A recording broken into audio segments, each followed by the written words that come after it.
My man right here, man. K-100, you bastard. God bless him.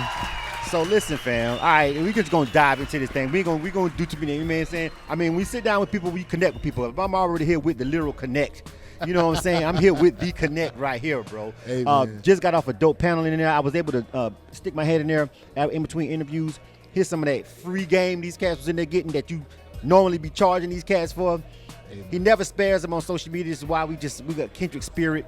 You know what I'm saying? It's always 100 when he talks. Yes. You know what I'm saying? Tony Guidry, man, holla at my people, bro. How y'all doing? What's happening, K-100 family? What's going on? What's going on, man? Welcome to the broadcast again. Listen, bro. So first of all, we here at the MBE Conference, right? And I guess my first question to you is, so far, how was that panel that you was on? You know, and how's the conference so far? Hey, look, the conference is amazing. First of all, the owner, Arlinda, is amazing. Don't call her ma'am. She might beat you up. And then my panel with Kelby and Brandman Sean was crazy, man. It was just, it was a lot of good information. You know, a lot of times, Curtis from Patchwork came on before us, and Curtis feels a certain way about ISRC codes and UPC codes that, like, he has a real concern about them that I don't necessarily have. Yet, we were all able to talk in agreement. Like, a lot of times at these conferences, people's minor conceptual perspectives hinder the knowledge being given. Right. But in this spot right here, it was all good game being given, all good info. It was amazing, man. I felt we did a great panel. I know the guys on the panel with me did amazing. Right. And I know the panel before me was great. Well, that's what's up, man. First of all, if you guys give out a lot of game, you feel what I'm saying?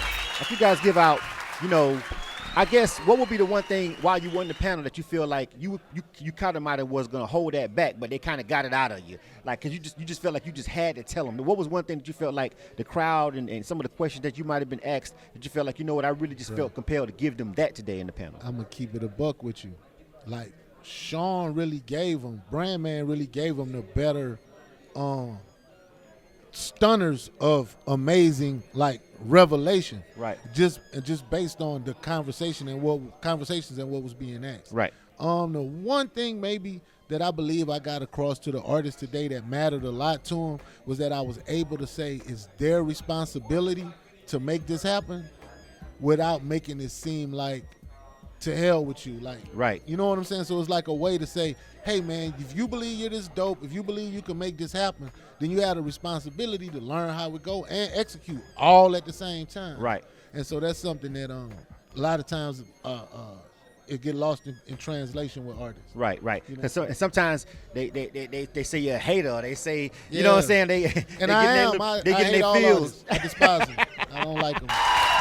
And so he's kind of joking. You know what I'm saying? He's kind of joking. You know what I'm saying? No, but in all seriousness, you say that you hate it, but and it's because a lot of the basically bullshit that artists feel like entitled to, feel like they can do, feel like they don't want to have to work on, all the corners they want to cut, all of that stuff, and it gets so annoying when you know that what you're saying is true and what you're saying is the right way to do it, but you've got this one guy who feel like he's an exception to the rules, or she, and they're gonna do it their way, and they're gonna just keep running into that same brick wall waiting for it to just become cotton.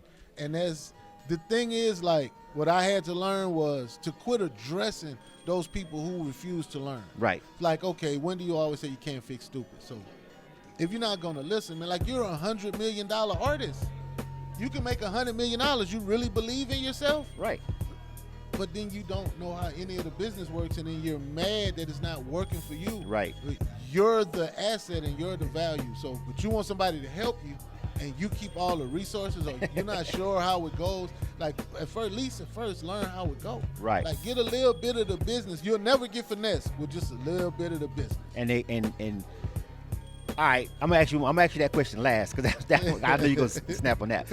Let's talk about your company, K-100 Radio. This is Tony Guidry, The Connect. But let's talk about the new company that you got going on. Tell them about that one. Okay, so we got Artist Revenue Solutions, and so we shorten it with Art Rev Soul. Is as plain talk as it can be.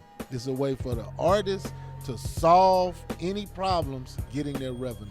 So we provide the solution for the artist to get heard enough to make money, for the artist to get seen enough to make money, Right. in a consistent enough way for it to matter in the long term, for the artist to have branding and be viable financially, so they can ultimately qualify for these dreams that they want. Right. You follow me? And so basically, I like the fact that you have solutions in it.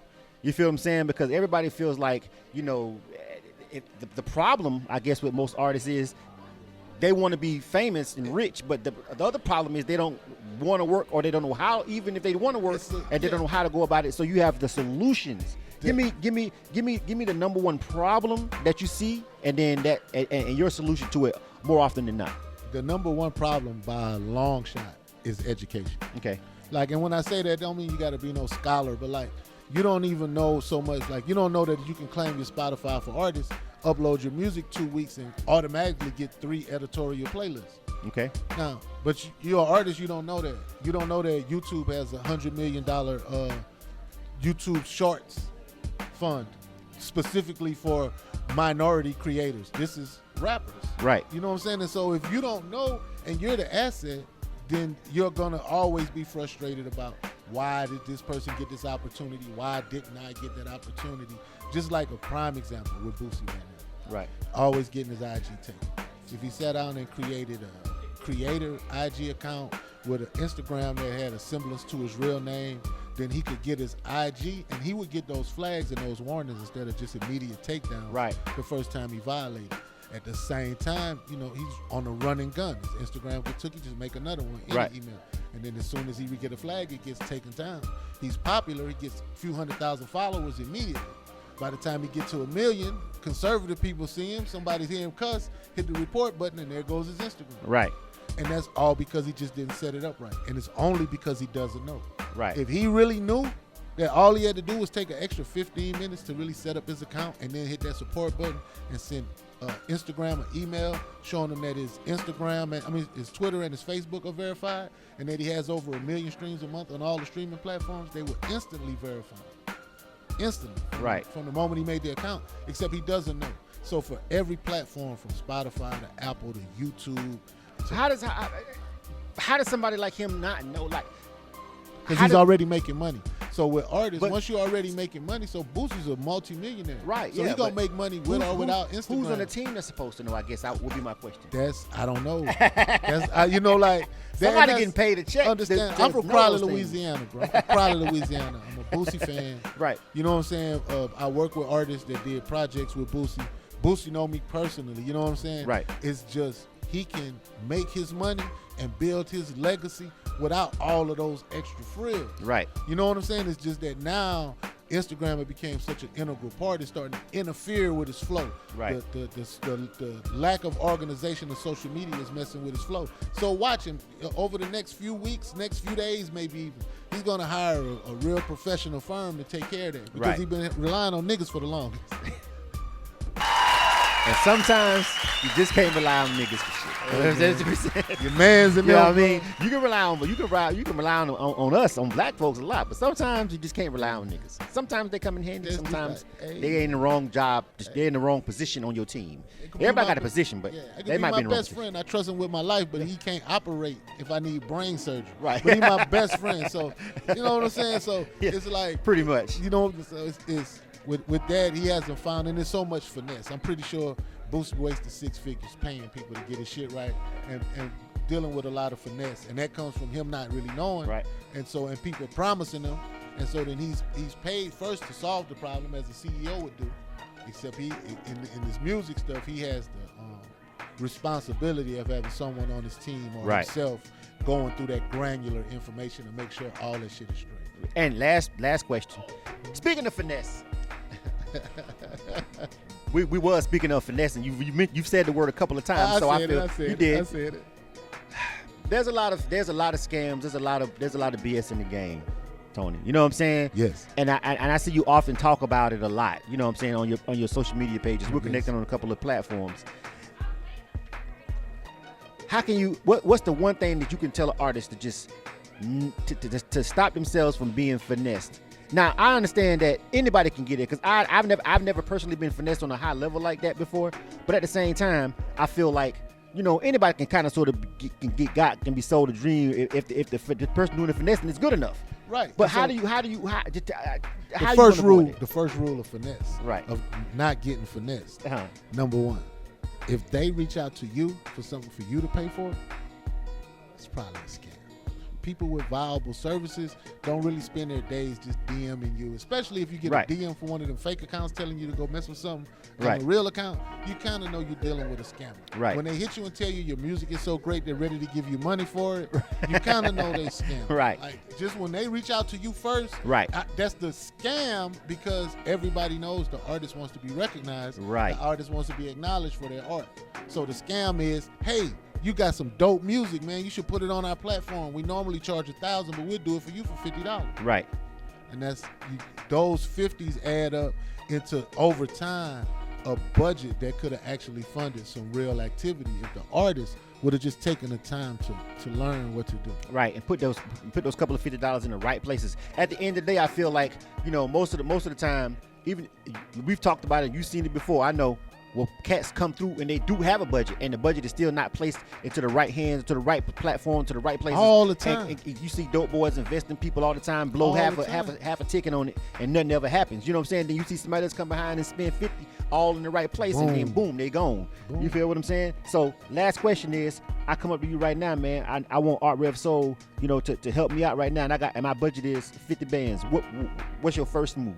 My first move is to send you to the website, artrevsoul.com/inquire. And right there, you're going to put in your social media handle, the last song you dropped.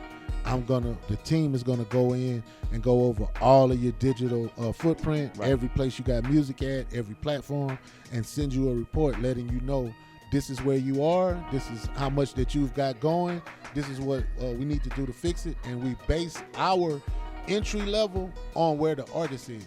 Right. So it starts with a standardization of all the profiles, and then we do the rollouts for the songs where we upload them 4 to 6 weeks in advance. Okay. To do the pitches. So but the beginning is we do the evaluation. So and every artist gets an evaluation. Waka Flocka and Tammy Rivera did evaluations, Right. to find out how we would handle their budgets. And so once we do the eval, we can sit down and I can show you where you are and why we need to spend this amount of money on this and this on that. And ultimately what we build is a strategy for consistency, for Right. a campaign that's going to last us until the music is viable. We just do it in phases.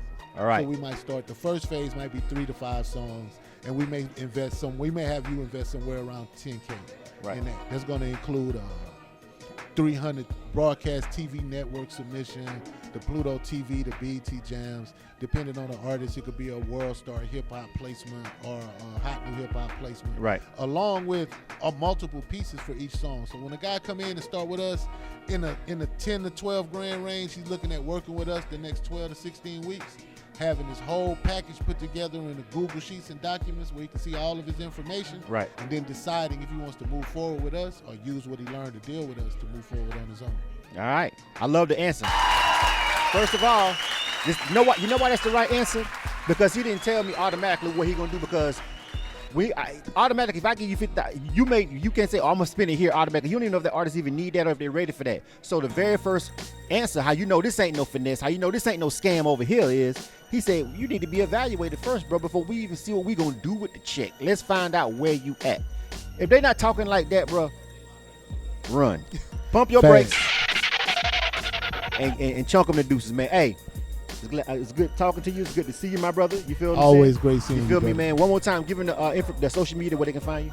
My social media is I am the Connect, the with an A, IAMTHA Connect. I am the Connect on all social media. My name is Tony G. I'm the rap consigliere, soon to be the OG of the whole motherfucking game. Watch Right. me closely. I'm not gonna do it on TV.